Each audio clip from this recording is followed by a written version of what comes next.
বন্ধুরা, আপনারা কম বেশি সকলে শুনে থাকবেন এই কথাটি, a friend in need is friend indeed, অর্থাৎ প্রয়োজনের বন্ধুই প্রকৃত বন্ধু। তো আজ আমি যে ভিডিওটা আপনাদের কাছে আনতে চলেছি সেটার প্রকৃত বিষয় হচ্ছে এটাই। তাই আপনাদের একটা অনুরোধ রইল, আপনার সম্পূর্ণ ভিডিওটা দেখুন। আর আপনাদের যারা যারা এখন নতুন আসছেন এই চ্যানেলে বা যারা পুরনো, তারা প্লিজ চ্যানেলটি সাবস্ক্রাইব করে সঙ্গে থাকুন আরও ভালো ভালো এরকম ভিডিও পাওয়ার জন্য। So welcome to my channel positive mind পাওয়ার। তো শুরু করতে চলেছি আজকের ভিডিও। আমরা ছোটবেলায় অনেক বন্ধু, যেটা দুই বন্ধুর গল্প, সেখানে আমরা দেখতে পাই যে দুই বন্ধু বনে বেড়াতে গিয়েছিল। হঠাৎ তাদের কাছে একটা ভাল্লুক এসে দাঁড়ায় এবং ভাল্লুকটা আসার সঙ্গে সঙ্গেই যে বন্ধুটি গাছে চাপতে পটু সে তাড়াতাড়ি গাছে চেপে গেছিল, কিন্তু দ্বিতীয় বন্ধুটি যে গাছে চাপতে জানতো না সে কিন্তু হতাশ হয়ে সেখানে দাঁড়িয়েছিল। কিন্তু তার মধ্যেই তার মাথায় একটা ক্লিক করে যায় বুদ্ধি, যেটা সে জানতো ভালুকরা কোনোদিনই কোনো মরা মানুষকে ছোঁয় না। তাই সে বুদ্ধিটি কাজে লাগিয়ে সঙ্গে সঙ্গে মাটিতে শুয়ে পড়েছিল এবং সেই ভাল্লুকটি তার কাছে এসে তাকে শুঁকে চলে গিয়েছিল। এরপরেই যখন সেই বন্ধু গাছ থেকে নেমে এসে তাকে এসে জিজ্ঞেস করে, বন্ধু ভাল্লুক তোমার কানে কানে কি বলেছিল, তখন সে কিন্তু কোনো দ্বিধাগ্রস্ত না হয়ে একদম সম্পূর্ণই তার প্রকাশ্যে বলে দিয়েছিল যে ভালুক আমার কানে কানে বলেছে যে বন্ধু বিপদের সময় তার বন্ধুকে ছেড়ে দিয়ে চলে যায় তাকে কখনোই বিশ্বাস করো না। এবং এই কথা বলে কিন্তু সেই স্থান ত্যাগ করে চলে গেছিল এবং সেই বন্ধুকে ত্যাগ করে চলেছিল। তো বন্ধুরা, আপনিও যদি এমন বন্ধুর ব্যবহার পান তাকে কিন্তু সঙ্গে সঙ্গে পরিহার করবেন, একদম কোনো কথাই শুনবেন না, কোনো আবেগ নয়, কারণ এরা হচ্ছে বিষ, এরা কোনোদিনই আপনার পাশে থাকবে না। তাই এদের ত্যাগ করে দেওয়াই শ্রেষ্ঠ পন্থা। এরা মুখে অনেক কথা বলে কিন্তু সময় আসলে এদের রূপ চেনা যায়। মানুষের জীবনের সবচেয়ে সুন্দর সম্পর্ক হলো বন্ধু। বন্ধুত্ব গড়ে ওঠে পারস্পরিক বিশ্বাস, সম্মান, নিঃস্বার্থ ভালোবাসার উপর ভিত্তি করে, যেখানে কোনো লুকোচুরি থাকে না। সুখে দুঃখে পাশাপাশি দেখা যায়, একে অপরের স্বাধীনতায় হস্তক্ষেপ না করে সবসময় পজিটিভ থাকার অনুপ্রেরণা দেওয়া সম্ভব হলে তাই আদর্শ বন্ধুত্বের সম্পর্ক হয়ে ওঠে। এখানে বিশ্বাসের ভিত্তি অতি অবশ্যই থাকতে হবে।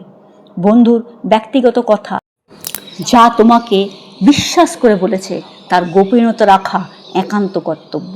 কোনো রকম প্রতারণা যেন বন্ধুত্বের স্থান না পায়। আর ভরসা, যে ভরসা করে তোমার হাত ধরেছে তার হাত বিপদে আপদে ছেড়ে না দেওয়া। একে অপরের চিন্তাভাবনা ও ইচ্ছাকে সম্মান জানানো, কষ্টের সময় তাকে সহানুভূতি দেখানো। বন্ধুর নামে সমালোচনা বা নিন্দা না করা, বন্ধুকে ভালো কাজে উৎসাহ বা অনুপ্রেরণা দেওয়া, তার কিছু ভুল থাকলে সবার সামনে অপমান না করে একান্তে বুঝিয়ে তার ভুল শুধরে দেওয়া। ব্যস্ততার মাঝেও বন্ধুর খোঁজ নেওয়া বা তাকে সময় দেওয়া। যদি সময় না পাও অন্তত ছোট কোনো কলের মাধ্যমে বা কোনো মেসেজ পাঠিয়ে বন্ধুত্বের সম্পর্কে অনেক বেশি শক্তিশালী করা যায়। যদি কখনো তোমার বন্ধু কোনো অসুবিধায় পড়ে তাহলে অবশ্যই তার খোঁজ নিতে হবে, প্রয়োজনে তার পাশে দাঁড়াতে হবে। শেষে আরেকটা উদাহরণ দিই, আরেকটি গল্প, যেটা আমরা ধূর্ত শিয়াল এবং ছাগলের গল্প। দেখুন, একটা কথা বলি, শিয়ালের মতন বন্ধু কোনো দিন বিশ্বাস করো না। এরা সব থেকে ভয়ঙ্কর বন্ধু, এদের মুখে মিষ্টতা, অন্তরে ছুরি। কিন্তু এই গল্পটা আমরা সেটাই দেখতে পাই। একদিন এক শেয়াল ঘুরতে ঘুরতে হঠাৎ করে এক কুয়োর মধ্যে পড়ে যায় এবং কুয়োর মধ্যে পড়ে গিয়ে সে কিন্তু আর বেরোতে পারে না এবং সেখানেই সে থেকে যায়। সে কি করে বেরোবে তার চিন্তা করতে থাকে। ঠিক সেই সময় সেখানে হাজির হয় এক ছাগল। সঙ্গে সঙ্গে সুযোগ খুঁজে নেয় শিয়াল এবং তাকে মিষ্টি কথা ভুলিয়ে কিভাবে নিচে নামানো যায় সেই প্রয়াস করতে থাকে এবং তাকে বলে এখানকার যে জল সেটা খুবই মিষ্টি।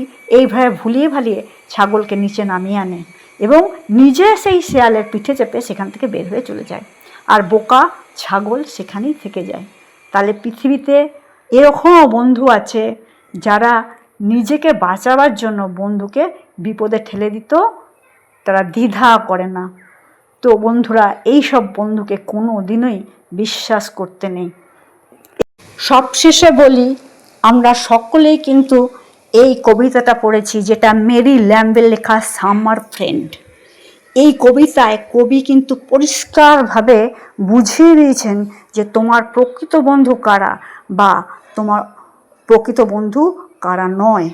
এখানে এই গল্পে তিনি পরিষ্কার বলেছেন যে যেসব বন্ধুরা শোয়ালা পাখির মতন হয়, খুব সুখের পাখি, যারা উষ্ণ সুন্দর আবহাওয়ার দিনে তোমার বাড়ির আনাচে কানাচে এসে ঘুরে বেড়ায় এবং তার মধুর কণ্ঠস্বর শোনায়, কিন্তু শীতের আবহাওয়া আসলেই তারা তোমাকে ছেড়ে পালিয়ে চলে যায়।